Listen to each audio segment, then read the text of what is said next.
ग्रंथराज 85 काजी में वस्तु के स्वभाव की व्याख्या करते समझा रहे हैं।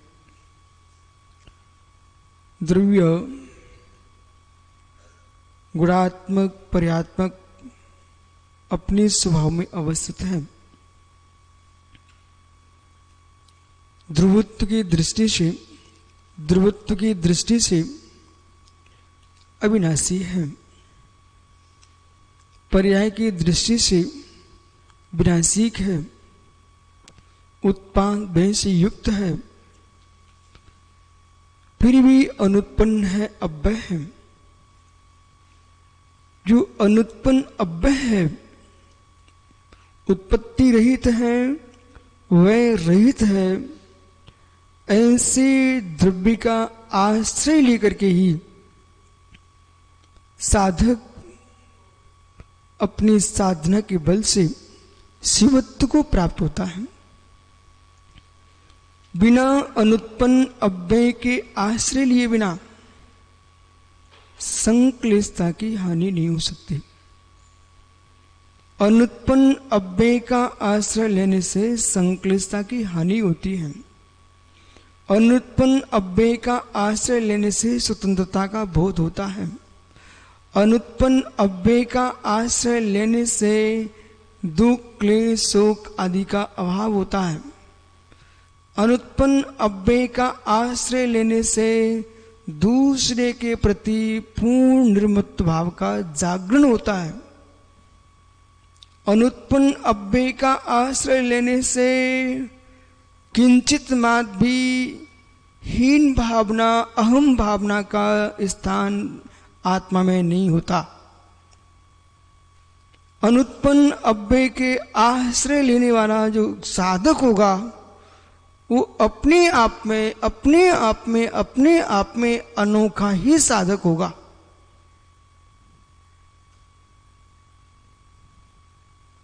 जो भी कुछ जगत में कर्तृत्व भाव आता है, उत्पत्ति विनाश के कारण आता है।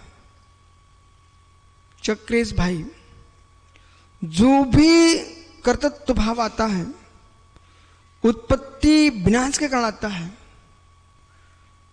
अकर्तृत्व की अजस्र धारा अनुत्पन्न अव्यय की ओर जा रही है। जब जीव इस बात को जानता है कि मैं मनुष्य से देव बनता हूं, जीव ये जानता मैं त्रियंच बनता हूं, जीव ये जानता मैं नारकी होता हूं, जीव ये जानता मैं मोक्ष जाता हूं, कुछ ना कुछ उपक्रम करेगा। जबकि ये पर्याय की धारा है। साधना के मार्ग पर उतरते ही अनुत्पन्न अव्यय पर लक्ष्य रखता है जीव। उसकी साधना क्या होती उसकी चर्चा करते हैं।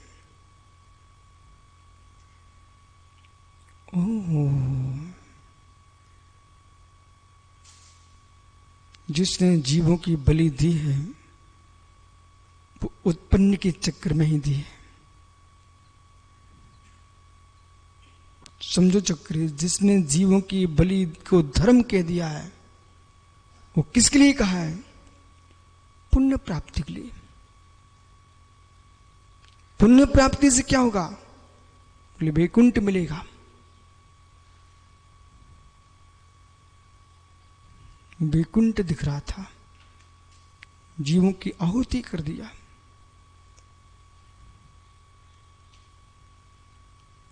तो किसी ने नाश ही नाश माना,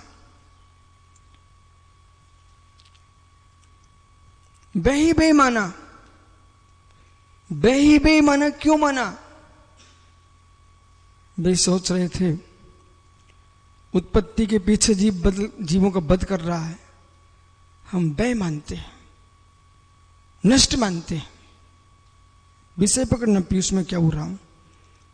बेही बे स्वीकार कर लिया।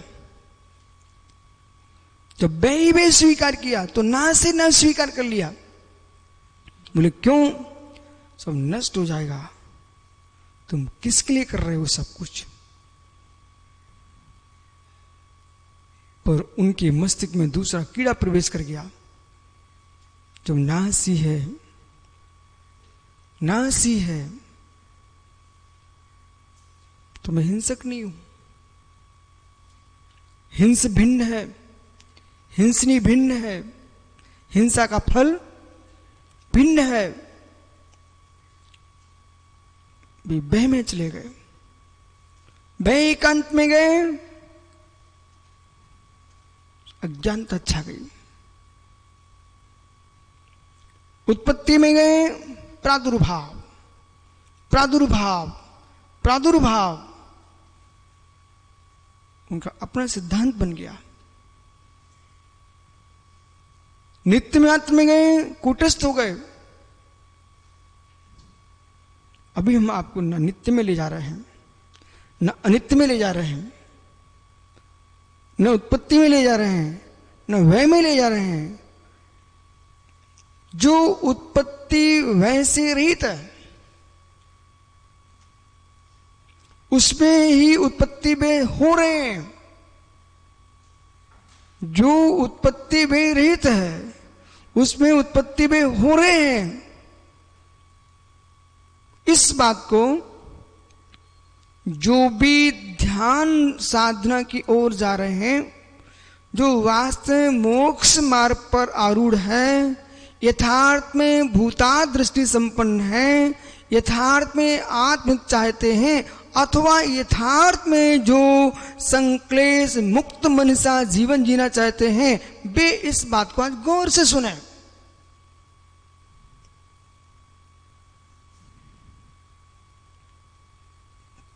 पुण्य करूं तो उत्पत्ति है, पाप करूं तो उत्पत्ति है। पुण्य से भी मैं शून्य रहना चाहता हूं, पाप से भी शून्य रहना चाहता हूं। मतलब क्या है, तात्पर्य क्या है? तात्पर्य की ओर प्रवेश करो। उसका उत्पाद से शून्य देखता हूं, वैसे शून्य देखता हूं। अनुत्पन्न है, अव्यय है, अनुत्पन्न है, अव्यय है, अनुत्पन्न है, अव्यय है। कौन? द्रव्य।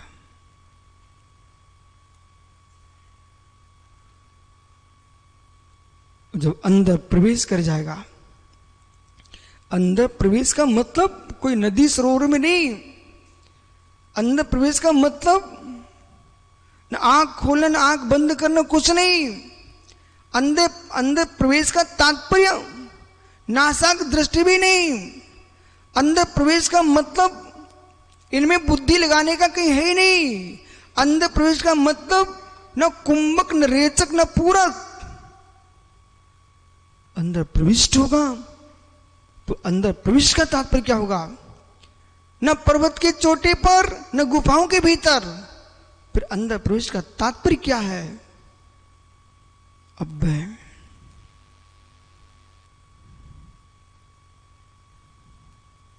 अनुत्पन्न।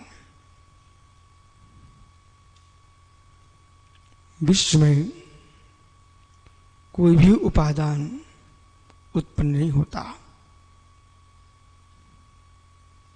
विश्व में कोई भी उपादान उत्पन्न नहीं होता।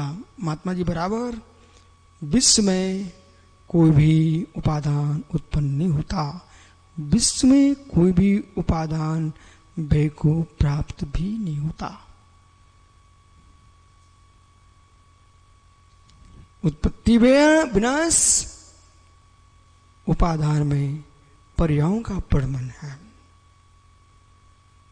उत्पत्ति विनाश उपादान में पर्यायों का प्रमाण है। उपादान का उत्पत्ति विनाश नहीं है। बिल्कुल शांत होकर के जो समझना चाहेगा उसे ही समझ में आएगा पीयूष। उत्पत्ति विनाश उपादान नहीं है। उत्पत्ति विनाश उपादान में हो रहा है। जिसमें उत्पत्ति हो रही है, जिसमें विनाश हो रहा है, उसकी उत्पत्ति नहीं है, उसका विनाश नहीं है। अब जितने जगत के ध्याता शून्यता की ओर जाना चाहते थे, उन्हें ये ध्येय बनाना चाहिए था। इसे ध्येय बनाना चाहिए था। हम बहुत ऊपर भी जा सकते हैं। अर्थ संक्रांति, व्यंजन संक्रांति, योग संक्रांति, इन संक्रांतियों में भी चक्रेश उत्पत्ति विनाश हो रहा है, संक्रांतियां हो रही हैं, पर जिसमें हो रही हैं उसका कोई उत्पत्ति विनाश नहीं हो रहा है। योग से युगांतर, योग से युगांतर, अर्थ से अर्थांतर, पर्याय से पर्यांतर, जो संक्रमण चल रहा है ध्याता का, आज्ञा विचय, विपाक विचय, अपाय विचय, संस्थान विचय आदि जो धर्म ध्यान की भूमिकाओं में जो ध्येय बदल रहे हैं, जो ध्येय बदल रहे हैं, वो ध्याता में ही बदल रहे हैं, ध्याता नहीं बदल रहा है। ध्येय बदल रहे ना, ध्येय बदल रहे हैं, ध्येय बदल रहे हैं, ध्येय बदल रहे हैं, ध्येय बदल रहे हैं, ध्याता कहां बदल रहा है?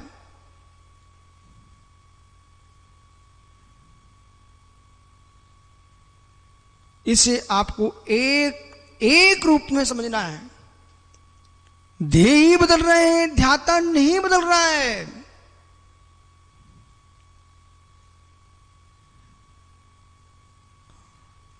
शुभ उपयोग, अशुभ उपयोग, शुद्ध उपयोग, ये मित्र उपयोग की अवस्था ही बदल रही है, उपयोगता कहां बदल रहा है?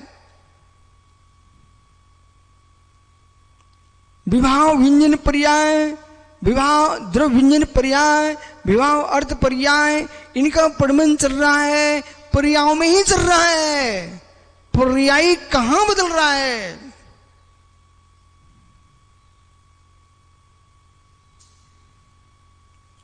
संसार, मुक्त, समनस्क, अमनस्क, त्रस, स्थावर, बादर, सूक्ष्म, ये अवस्थाएं हो रही है, अवस्थाएं कहां बदल रहा है?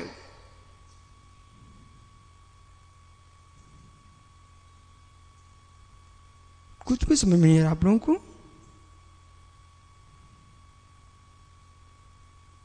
इन अवस्थाओं के बदलने दो, अवस्थाओं को बदलने दो, अवस्थाओं को बदलने दो। हम अवस्थाएं को देख रहे हैं, अवस्थाएं स्थायी, अवस्थाई तो स्थायी।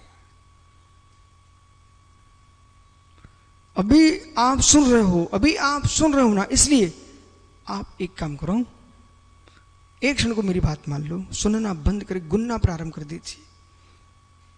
कैसा? मैं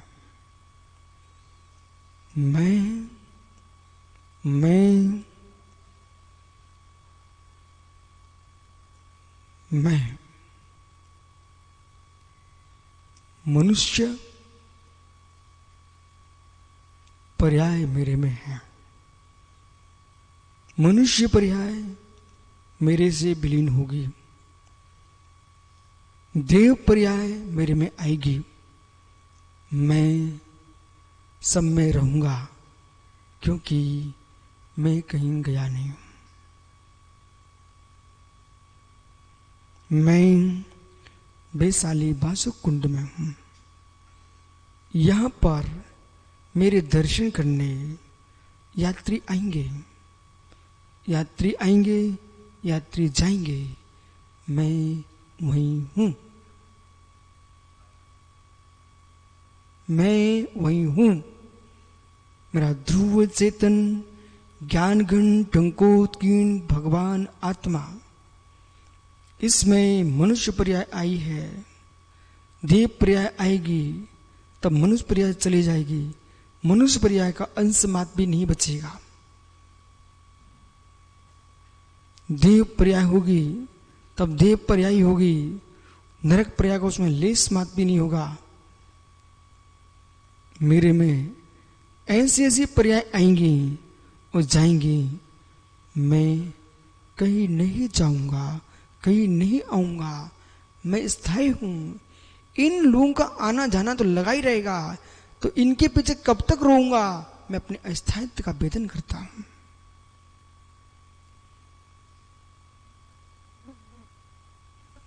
चिर स्थायित्व का वेदन करता हूं, ध्रुवत्व का वेदन करता हूं, ध्रुवत्व का वेदन करता हूं। हमने जान लिया है, हमने जान लिया है, हमने पहचान लिया है, जाने जाएंगी हमारी, हम कहीं नहीं जाएंगे। जिसे लोग जान कहते हैं उसे हम प्राण कहते हैं, बराबर। जिसे लोग जान कहते हैं उसे हम प्राण कहते हैं। प्राण चले जाएंगे, हम नहीं जाएंगे ना। प्राण आएंगे, हम नहीं आएंगे ना, हम तो हैं। झंकृत हो जाएगा। इसलिए मैं हंसता नहीं हूं, क्योंकि हास्य का कोई विषय ही नहीं बचता। मैं रोता नहीं हूं, क्योंकि मेरे रोने का कोई विषय ही नहीं बचता। हमने जान लिया है। रति भाव को प्राप्त नहीं होता, बोले क्यों? कोई मेरा विषय ही नहीं है। अरति भाव को प्राप्त नहीं होती, बोले क्यों? मेरा विषय ही नहीं है। विचिक्षा को प्राप्त नहीं होता हूं, मेरा कोई विषय नहीं है। निर्विचिक्षा को ही प्राप्त नहीं होता हूं, क्यों? मेरा विषय ही नहीं है। शोक को मैं प्राप्त नहीं होता हूं, क्योंकि मैंने जान लिया है। जिसके लिए शोक करते हैं वो तो अवस्था है। पागल लोग हैं शोक करते, वो तो नियत है। शोक क्यों करना? अव्यय का व्यय होता नहीं है ना, और जिनका व्यय होना नियत है वे अव्यय है नहीं ना। शोक किसके ऊपर होता है चक्रेश? शोक किसके ऊपर होता है मित्र? व्यय पर होता है। हम व्यय को देख ही नहीं रहे अपने में। अपने में अपना व्यय देखता ही नहीं कभी। मेरे में व्यय होता रहता, उसको मैं अपना मानता नहीं हूं ना।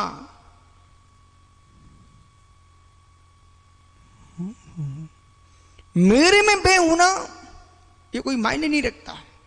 मेरा व्यय नहीं होना चाहिए। मेरा व्यय नहीं होना चाहिए ना। बताइए कौन से आगमों में लिखा कि मेरा व्यय हो जाएगा? मेरा व्यय नहीं होगा तो मैं शोक क्यों करूं? जो चाक्षुष में रति को प्राप्त हैं, जो चाक्षुष में रति को प्राप्त हैं, जो स्कंदों में रति को प्राप्त हैं, उन्हें विचारों को रोना ही उनका कर्तव्य बनता है। ओ बेटे समझ क्या हो रहा हूं? जो चाक्षुषों में रति को प्राप्त है, स्कंदों में रति को प्राप्त है, उनका रोना ही बनेगा विचारों को। जो स्कंद से शून्य, चाक्षुष से शून्य, अचाक्षुष निर्वय स्वरूप टंकोत्कीर्ण भगवान महात्मा को स्वीकार कर रहा है, उसके लिए हंसने रोने का अवकाश ही नहीं है, अवसर ही नहीं है।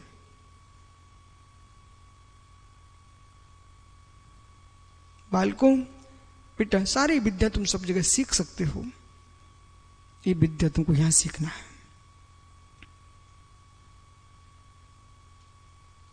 चुकेश, क्या विषय का भिन्न तो नहीं दिख रहा है इन लोगों को?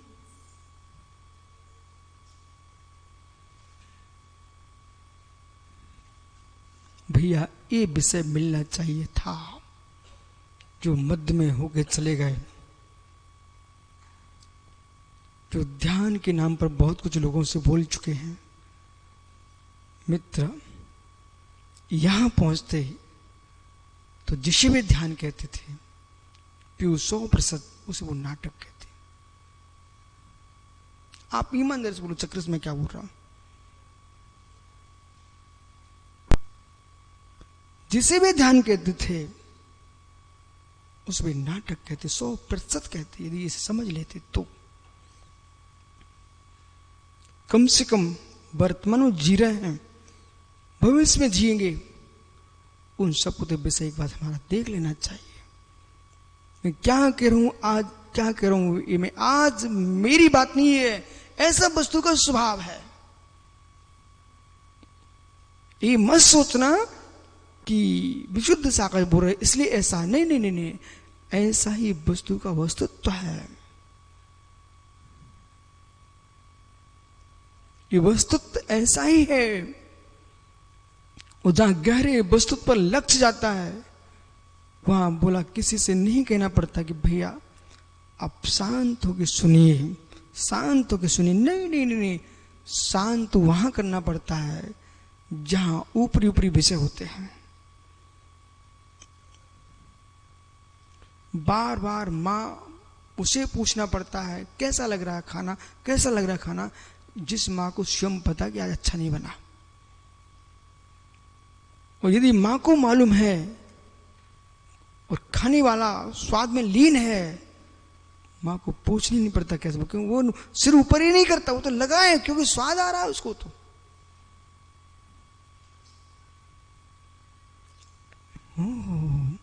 इसी प्रकार से धर्म सभा में तत्व के गंभीर में कभी नहीं कहना पड़ता चुप होकर सुनो, क्योंकि उनको तो समझ में तभी आ रहा है जब वे चुप बैठे हैं। चुप इसलिए बैठे हैं क्योंकि समझ में आ रहा है। नहीं समझ में आना, ये समझ में आना है। नहीं समझ में आना, ये समझ में आना ही है। मतलब आप ये समझ रहे हो कि हमारी समझ के बाहर भी से हो रहा है, ये समझ में ही तो आ रहा है, तभी शांत बैठे आप। एक पक्ष, दूसरे पक्ष में समझ में आ रहा है, इसलिए समझ में आ रहा है।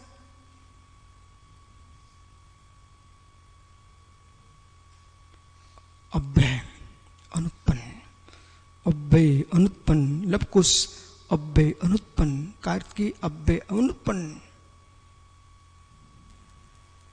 बालक बेटा सही बताऊं ना, सब व्यवहार वाले रुलाते हैं।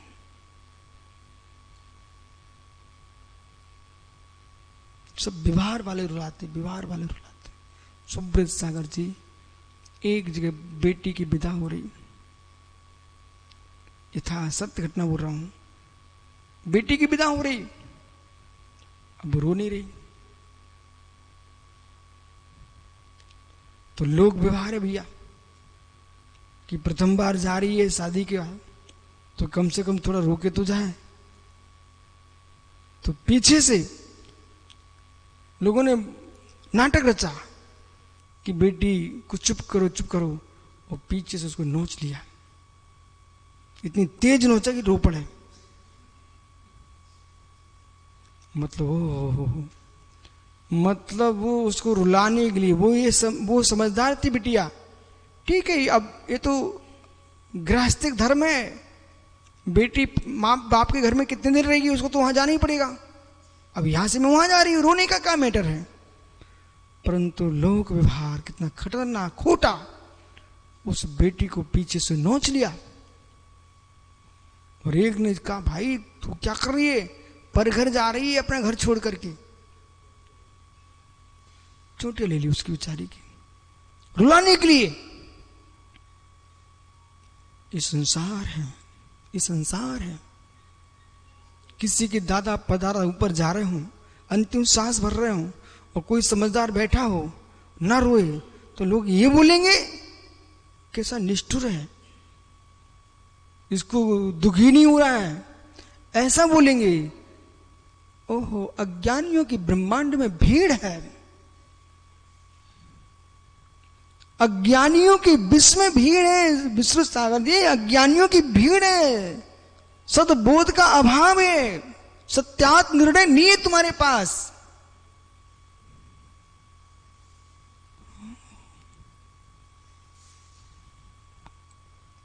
अव्यय अनुत्पन्न पर दृष्टिपात नहीं है।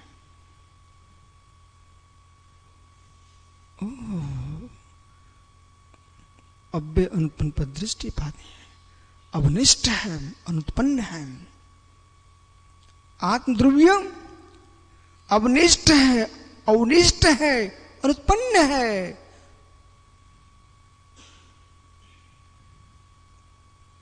क्या देखता साधक? पूरी भूमिका साधक के लिए है, पूरी भूमिका साधक के लिए, ध्याता के लिए। पर ध्येयों को ध्याते ध्याते अनंत भव निकल गए।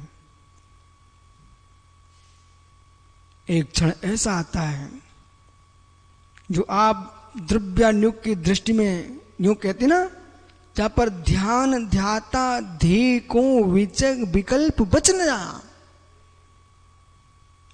जहां पर ध्येय ध्याता ध्यान का विकल्प बच न, जहां वो कौन सी दशा है? ये तुमने छह डाला में कई बार पढ़ चुके मित्र आप, लेकिन वो दशा कौन सी, वस्तु कौन सी है जहां ये होता नहीं है, जहां ध्येय नहीं है, जहां पर ध्याता नहीं है, जहां ध्येय ध्याता का विकल्प नहीं है, वो अवस्था कहां है? वो उसका वास्तव में पदार्थ क्या है कि मात्र कथन मात्र है?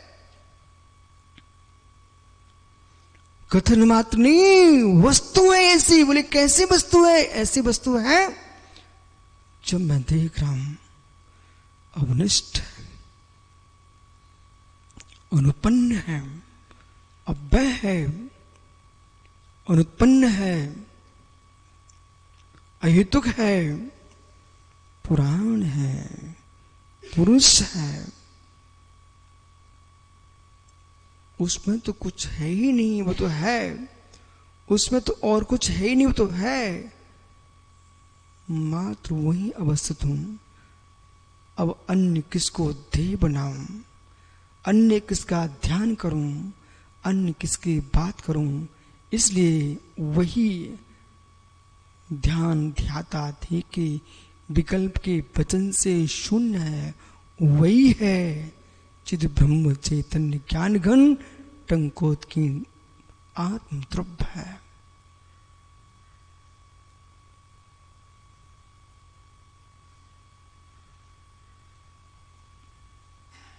आप सुन रहे हो पीयूष? ये सरल है। आप सुन रहे हो पीयूष? मित्र, सरल है। हम जैसे लोगों को सुने बिना सुन में गूंज जाए विषय, यही समत्व सागर योगी, अध्यात्म योगी की यही यथार्थता है। इसके बिना अध्यात्म योग ही नहीं है। विकल्पों के प्रपंच है, बाकी सब विकल्पों के प्रपंच हैं, विकल्पों के प्रपंच हैं। बोलो चक्र से बराबर है कि नहीं? मात्र में आपको शब्दों में ही वो आपको शब्द रूप में स्पष्ट कर लीजिए कि वास्तव में जैन वाङ्मय में जो अध्यात्म विद्या है उसकी मूल व्यवस्था क्या है। अनिल भैया हुआ ये है,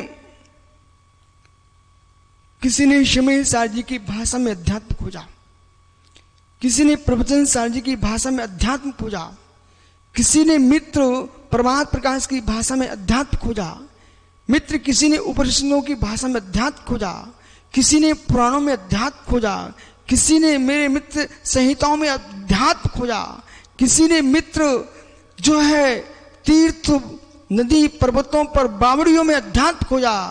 ये सब खोजी, ये सब खोजी, अंधे की बटेर खोज रहे थे। क्या हुआ?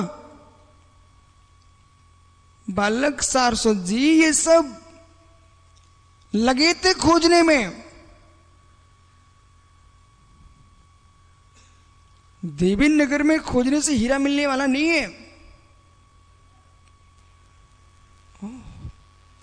पन्ना के पास देवी नगर है, गुनौर है, पर हीरा तो सकरिया में निकलता है, सलिया में नहीं मिलेगा, नहीं मिलेगा। मित्र, पन्ना ब्रजपुर सकरिया की भूमि में हीरा है, वहीं मिलेगा। आप सतना में भी जबलपुर में खोजने जाओ, वहां नहीं निकलेगा। बोलो पीयूष बराबर है कि नहीं? बस बेटा यही सुनना था मुझे कि वो तो पन्ना की पहाड़ियों में ही हीरा निकलता है, ब्रजपुर सकरिया के खेतों में हीरा निकलता है, वहां की नदी में हीरा निकलता है। परंतु ज्ञानी, जिन प्रदेशों में हीरा है ही नहीं है, वहां तुम हीरे के लिए खोदाने खोज सकते हो पर हीरा नहीं पा सकते हो। ऐसे ही जिन पर्यायों में तुम धर्म खोज रहे हो, जिन पर्यायों में तुम उस ध्येय को खोज रहे हो, जिन पर्यायों में तुम शाश्वत भगवान आत्मा को खोज रहे हो, जिन वर्णाक्षरों में तुम धर्म खोज रहे हो, जिन ग्रंथों के पुद्गल पिंडों में धर्म खोज रहे हो, अध्यात्म विद्या में शब्द होते ही नहीं है, शब्दों में अध्यात्म विद्या होती नहीं है। अध्यात्म चैतन्य धर्म है, शब्द तो पुद्गल की पर्याय है। पुद्गल की पर्यायों में तुमने पोथियों में अध्यात्म खोजने में जीवन नष्ट कर दिया है, जबकि पोथियों से शून्य अध्यात्म चैतन्य का धर्म है।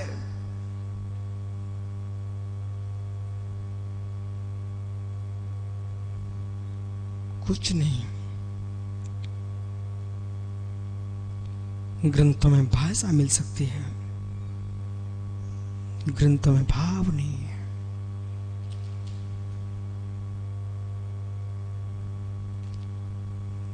सुब्रत सागर जी अध्यात्म विद्या पढ़ने वालों, ग्रंथों में विद्या पढ़ने वालों, उनकी आदतें क्यों नहीं ठीक हो रही हैं? ग्रंथों में अध्ययन पढ़ने वालों की परिग्रह की लिप्सा क्यों नहीं हट रही है? अध्यात्म पर व्याख्या करने वाले हीरे मोती की दुकानें क्यों खोल रहे हैं? अध्यात्म का भेष बनाने वाले मित्र नाना प्रकार के व्यापार में क्यों जा रहे हैं? इन सब जीवों ने, माताओं, इनने अध्यात्म ग्रंथों में खोया था। उनको वहां उनको मिला नहीं, विचारों को भाषा मिलकर रह गई, वस्तु नहीं मिली, इसलिए व्यापार करने लग गए।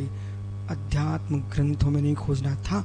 अध्यात्म की भाषा ग्रंथों में मिल सकती है, अध्यात्म का भाव ग्रंथों में नहीं है। अध्यात्म का भाव तो निर्गंत योगी के भीतर है। वो कार्तिक स्वामी निर्गंत धर्म को, कार्तिक स्वामी ने चक्रेश निर्गंत धर्म को आकिंचन धर्म का बेटा।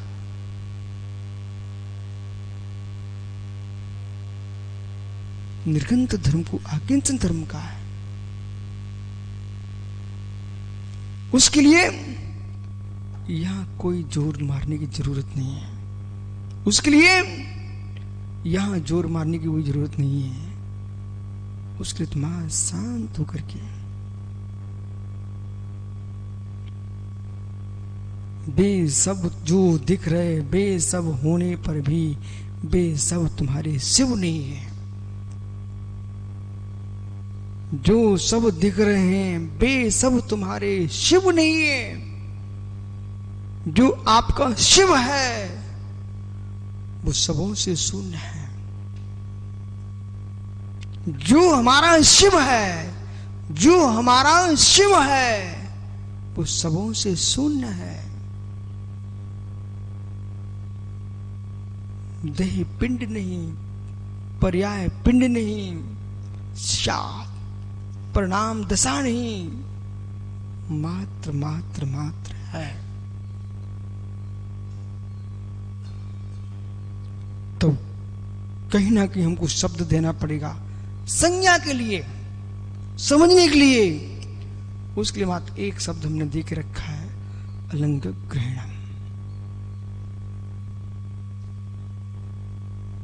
वो हमारा शिव क्या है, कौन सी संज्ञा दूं उसको? अलंग ग्रहणम। अलंग ग्रहण है वो तो 18वीं गाथा में, 85 का में।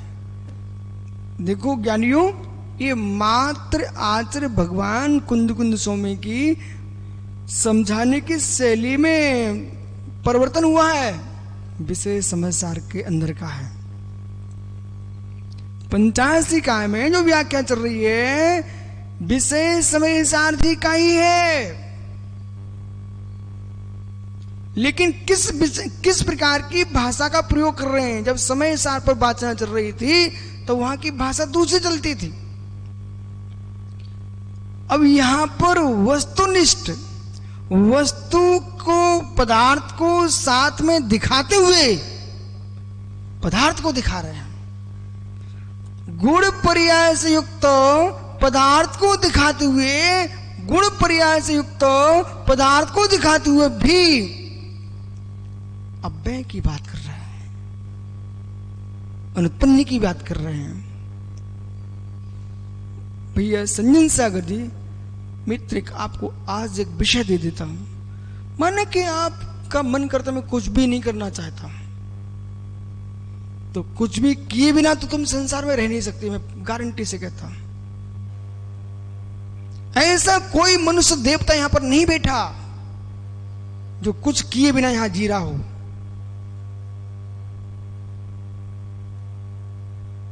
नहीं बैठा, आप भी कुछ करते रहते हो।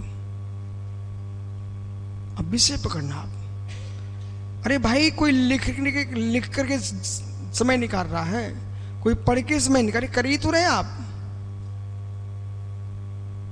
कोई लिख रहा है, कोई पढ़ रहा है, कोई प्रतिगण करो, प्रत्याख्यान कर रहा, कर तो रहा। बिना किए तुम कहां जी रहे हो?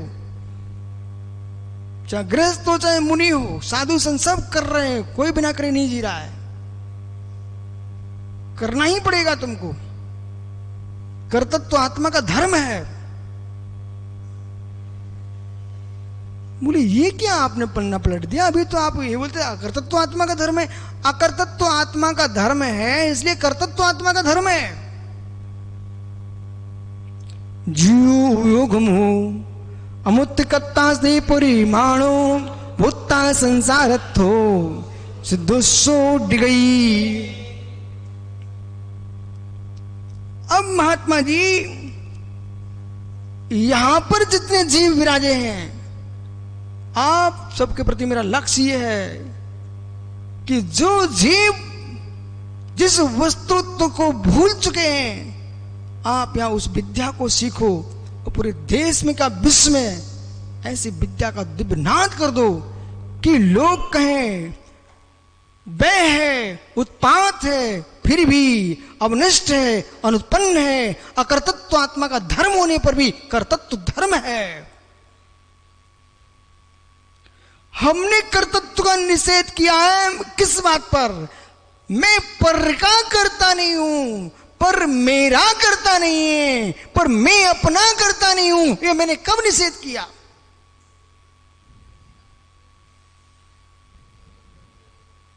और मैं अपना करता ही हूं, ये मैंने कब कहा? मैं अपना करता भी हूं, ऐसा कहा हमने। तो हम लोग स्यादवादी हैं। मैं दूसरे द्रवगुण पर्याय का करता न था, न हूं, न रहूंगा। मैं अपने शुद्ध निश्चय से राग आदि भाव का करता हूं। मैं व्यवहार रहने से घटपट आदि का करता हूं। मैं निश्चय नहीं से अपने वीतराग भाव का करता हूं।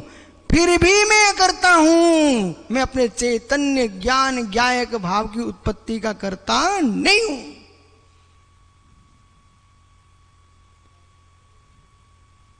मैं अपने उपादान का करता नहीं हूं, मैं अपने उपादान का करता नहीं हूं। उपादान में होने वाले परिणामों का करता बन सकता हूं। उपादान मेरा त्रैकालिक होता है, फिर मैं पर का उपादान का करता कैसे हो सकता हूं? इसलिए मैं इस बात को कहता हूं, मेरा करता परमात्मा नहीं, मैं परमात्मा का करता नहीं। होता स्वयं जगत प्रणाम, मैं जग का करता क्या काम।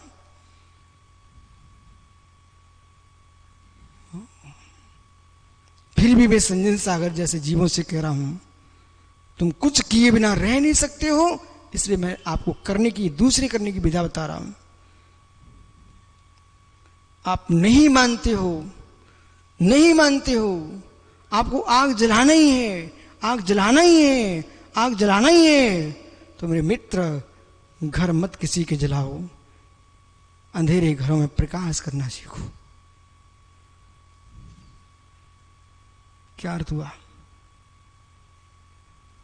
यदि आपको अग्नि जलाना ही है, बोले नहीं मिलेगा विषय तुमको कहीं, बेटा मैं चुनौती देता हूं, आग जलाना ही, यदि आपको कहीं आग जलाना ही है, डॉक्टर पारस को जरूर आज बोल देना, मित्र समझ ले विषय को क्या बोल रहे हैं।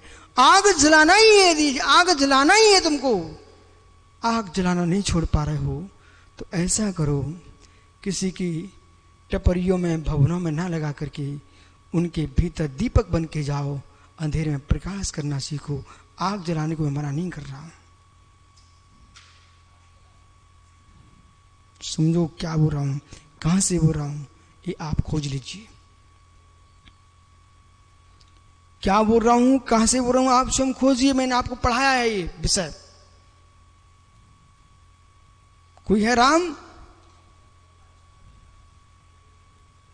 हमने ये विषय आपको पढ़ाया है कोई राम? चक्र से आप ही खड़े हो जाओ, सहयोग मैं करता हूं। मित्र, मित्र, मोक्ष की भी इच्छा नहीं करना चाहिए।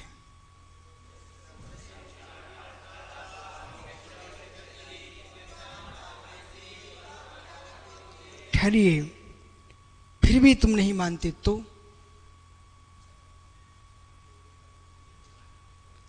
मोक्ष की इच्छा नहीं करना चाहिए। मोक्ष की इच्छा से मोक्ष नहीं होगा, जो इच्छा शून्य हो जाएगा वही मोक्ष जाएगा। फिर भी आप इच्छा की नहीं मानते तो आगे बोलिए ना।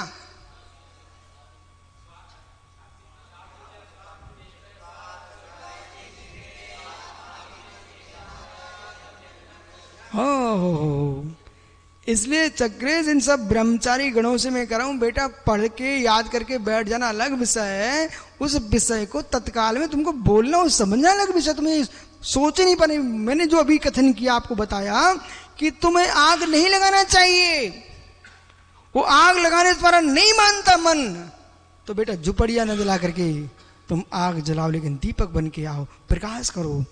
इसका मतलब क्या था? मोक्ष की भी इच्छा मत कीजिए, लेकिन तुम्हारा इच्छा की बिना मन मानता ही नहीं है, तो फिर क्या करना चाहिए? सापि स्वानिष्ठता सुलभ चिंते आत्माधीने सुखे तात यत्नम किम न करिस्ते हे तात। क्या बोल रहे हैं श्लोक में अकलंक स्वामी? हे तात। तो फिर आप मोक्ष की इच्छा कीजिए, बराबर। विषय कसाय की इच्छा से, परपंच की इच्छा से मोक्ष की इच्छा श्रेष्ठ है। जिन गुण संपत्ति हो मच्छम, भगवान जिनेन्द्र देव के गुणों की संपत्ति मुझे प्राप्त हो।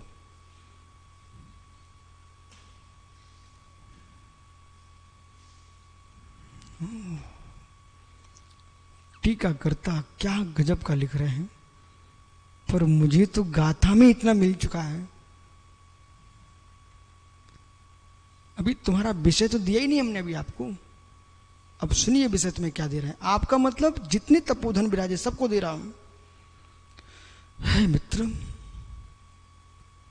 जब चित्त मानता नहीं विचरण किए बिना, तो उस चित्त को हम कीचड़ में क्यों विचरण कराएं? चित्त मानते नहीं सद्भाव जी विचरण किए बिना, तो परपंच की कीचड़ में क्यों विचरण कराओ? घूमते बिना तुम मान ही नहीं रहे हो। गलियों में घूमोगे, पानी बरसता कीचड़ है, फिर कमरे में आओगे, कीचड़ में गंदगी मचाओगे। तुम घूमने बिना मान ही नहीं सकते। जाओ छत पे चढ़ जाइए, वहां घूमो, कम से कम नीचे उतर के आओगे तो फर्श तो खराब नहीं करोगे। बेटा, जहां ईर्षा, डाह, परपंच, कसाय भाव, दुनिया की विकल्पों की कीचड़ में तुम विचरण कर रहे हो, वहां मत घूमो। कुछ करो, कुछ करो। तो क्या करूं स्वामी? ये करो। मैं क्या एक भाव में विचरण करूंगा? अनुत्पन्न को देखूंगा, अहेतुक को देखूंगा, अनिष्ट को देखूंगा, अनिष्ट को देखूंगा, कारण कार्य भाव शून्य को देखूंगा। एक काम दे दिया मैंने आज आपको। जहां मन कहता है ये क्या कर रहे हैं, वहां मन कहेगा उससे मुझे क्या लेना देना। उपेक्षा।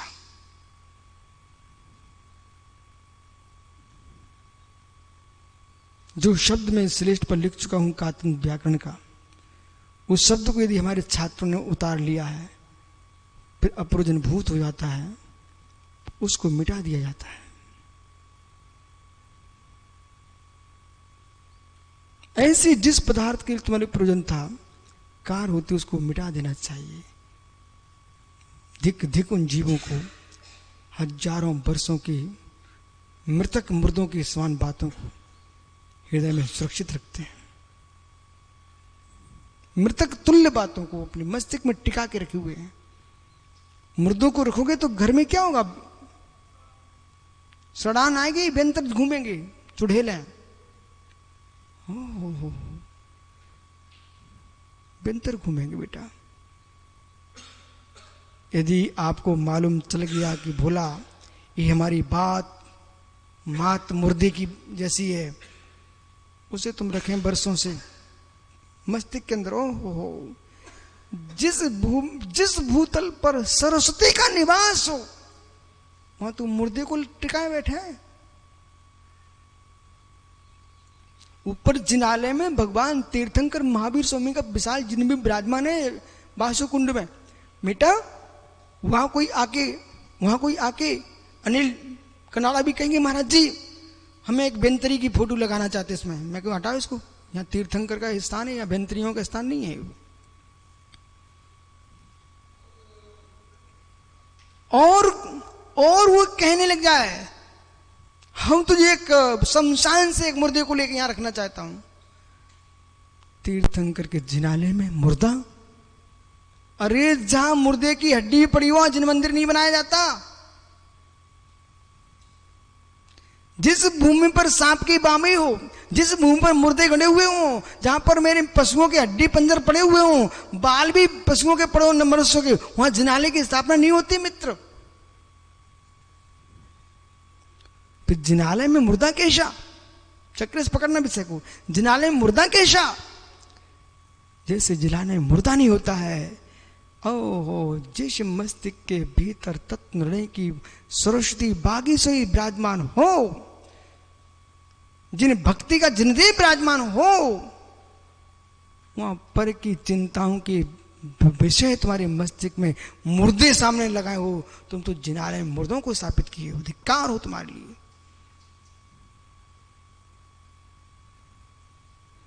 जिस योगी के मस्तिष्क में भेदावे रत्ना के देवता विराजमान हो, उस योगी के मस्तिष्क में संकल्प विकल्प के मुर्दे आ जाएं, ओहो तुमने क्या कर डाला? जिनालय को मिटा करके भूतालय बना डाला।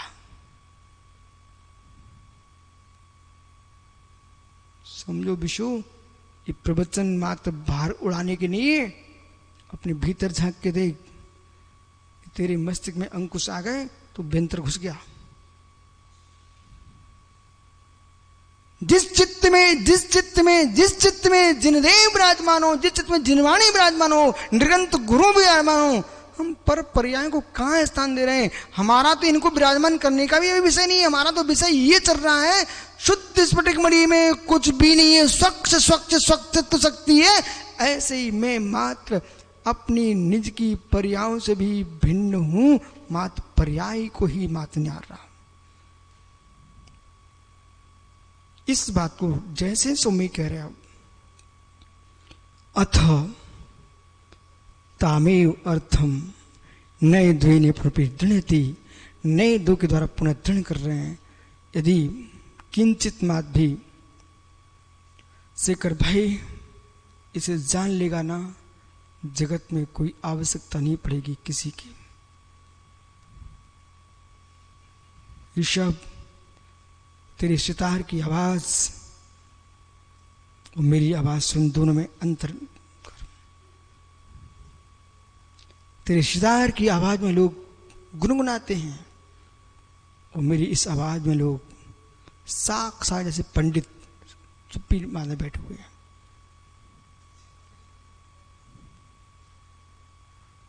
क्या मित्र समझ में नहीं आया?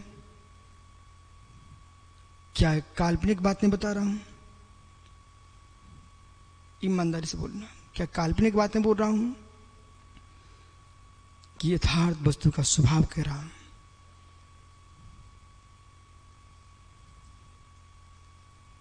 इस स्थान तक पहुंचने के लिए पुरुषार्थ करना चाहिए।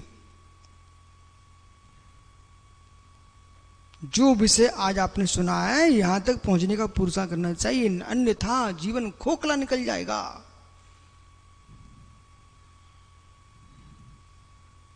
कंडे देखे क्या? चक्रिस कंडे, कंडे जानते? चक्रिस कंडे, कंडे जानत हो? अच्छा, जानत है कंडन को? हे बुंदेलखंडी, क्या नहीं कंडे जानते ना? चक्रेश, मैंने उत्तर से दक्षिण, पूर्व से पश्चिम पूरे देश में विहार कर लिया। गोबर के कंडों तक लोग मचान बना के रखते हैं। भाषाएं सबकी भिन्न भिन्न, पर कंडों की रक्षा कैसे कर रहे सुप्रसाद? क्या नहीं देखा आपने?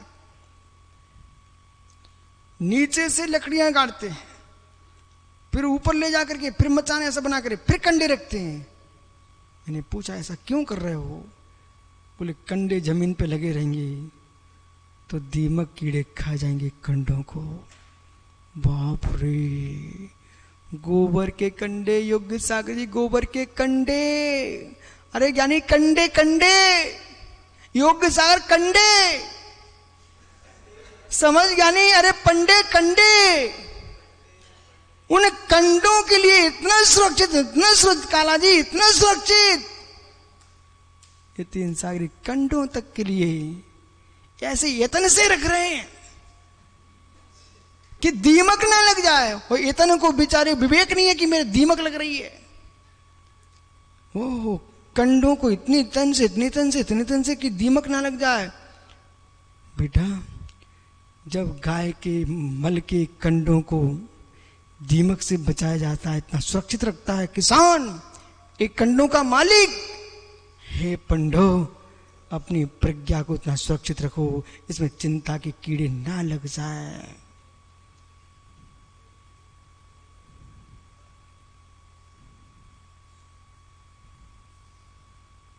देखो, घुन लग जाएगा, घुन।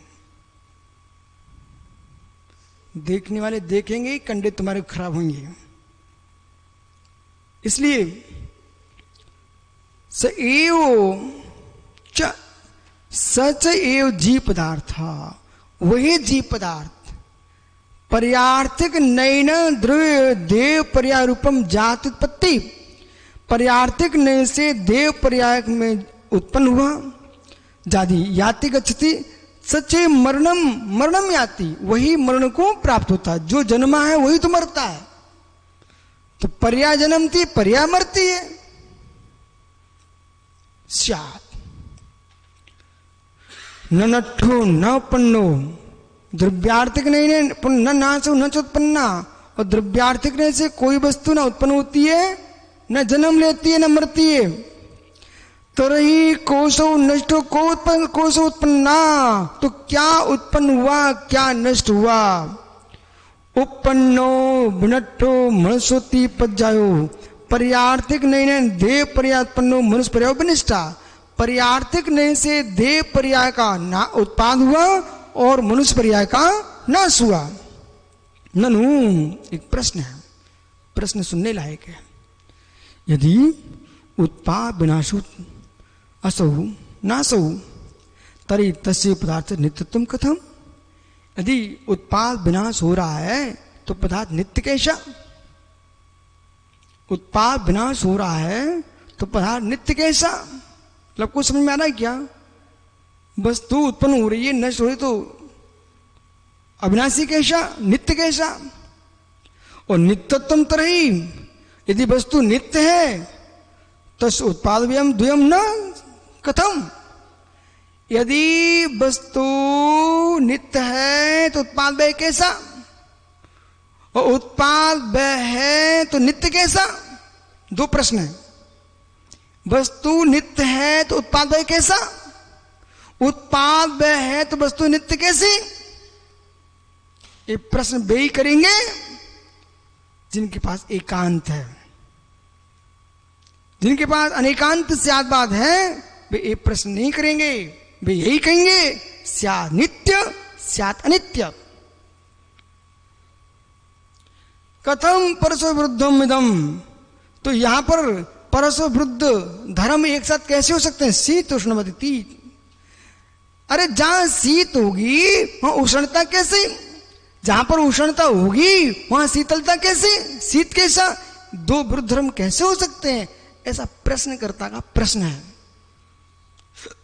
पूर्व पक्ष परिहारम आहु, यहां पर पूर्व पक्ष का अब परिहार करते हैं। ऐसा मते संस्कृत टीका देखो तो समझ में आएगा। ऐसा मते सर्वतैकांतेन नित्यम वस्तु, जिनके मत में सर्वथा एकांत से वस्तु नित्य है, क्षणकम वा अथवा क्षणिक है, तेसाम इदम दूषणम, उनके यहां दोष आएगा कि दो विरुद्ध धर्म कैसे रह सकते हैं। जिनके यहां सर्वथा एकांत से नित्यत्व है, जिनके यहां सर्वथा एकांत से अनित्यत्व है, उनके यहां दोष आएगा। कथम चेत एने रूपे नित्यत्वम तेने रूप नित्यत्वम न घटते। अरे भाई, जिस रूप से नित्यता है उसी रूप से अनित्यता है, ये विषय घटित नहीं होगा। पर हम लोगों के पास दृष्टियां हैं, न है। एन च रूपेण अनित्यत्वम तेने नित्यत्वम न घटते। जहां पर अनित्यत्व है वहां पर नित्यत्व घटित नहीं होगा। अकस्मात एक स्वभावत वस्तुनो तन्मते, एक स्वभाव वस्तु तन्मते, आपके मत में, उन्हीं जिनके मत में वस्तु एक रूपता ही है, उनके यहां घटित नहीं होगा। जैन मते, लेकिन जैन मत में नहीं, जैन मत में, ऐसा अच्छे से बोलिए, जैन मत में। क्या है सद्भाव सागर जी, अभी तुम युवा हो, अभी से आप अपने उत्साह को दफना दोगे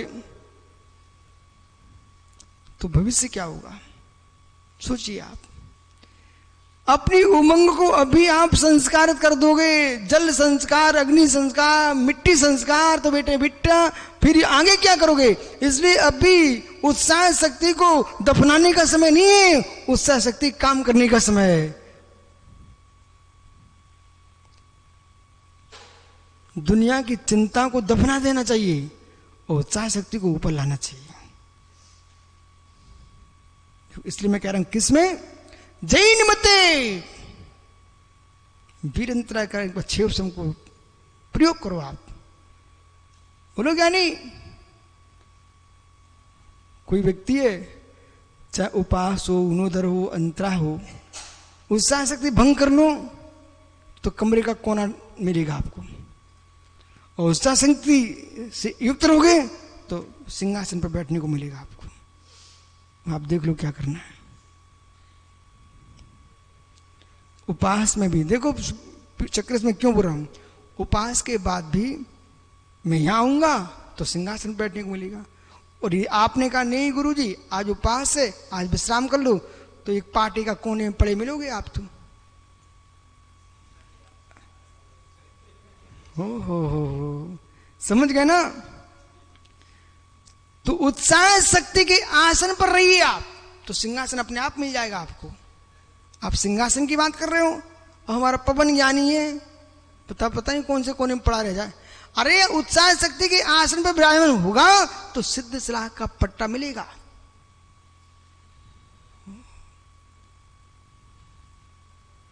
आइए, कहां पर? जैन मते।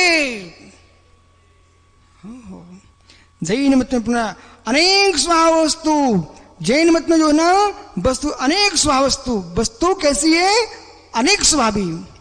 तेन कारणे द्रव्यार्थिक ने द्रव रूप नित्यत्वम घटते।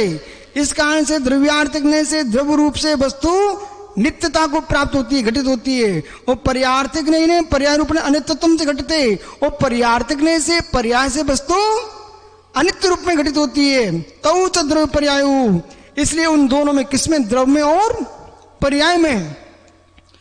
परस्परम सापेक्ष, द्रव्य में पर्याय में परस्पर में सापेक्षता है। तो सापेक्ष तो वह सापेक्षता है। पज्जैरहियम द्रव्यम द्रव्ययुतम युक्तम पज्या नथी। पर्याय से द्रव्य और द्रव्य से पर्याय नहीं है इत्यादि पूर्व व्याख्यातम, ये तुमने पूर्व में ही कह दिया है। तेन कारण, इस कारण से द्रव्यार्थिक पर्यार्थिक नयौ, द्रव्यार्थिक पर्यार्थिक दोनों नयों के द्वारा परस्पर गुण मुख्य भाव व्याख्यान, परस्पर गुण मुख्यता के भाव की व्याख्या से एक देवदत्त, एक ही देवदत्त नाम का पुरुष जनन जनकादि भावत, जनन्य जनकादि भावत, एक जो देवदत्त नाम का पुरुष है वह पिता भी है और पुत्र भी है। अपने पिता की अपेक्षा से पुत्र है, अपनी पुत्री की अपेक्षा से पिता है। तो एक ही देवदत्त में पिता पुत्रपना घटित होता है। इसी प्रकार से एक ही द्रव्य में नित्यत्व अनित्यत्व घटित होता है। पर्याय दृष्टि से अनित्यत्व है, द्रव्य दृष्टि से नित्यत्व है। एक समय में वस्तु नित्य है। इस प्रकार से एक दृश्य नित्यत्म विरोध घटते नास्ति विरोध सूत्र था, इसमें किसी प्रकार का विरोध नहीं है, ऐसा सूत्र कर जानना चाहिए। इस प्रकार से आपका समय हो गया। कल फिर आओगे पर्याय तो 19वीं नंबर की गाथा की व्याख्या यहाँ चलेगी। आत्म स्वभावम परिभाव भिन्नम, आत्मा स्वभावम परिभाव, आत्म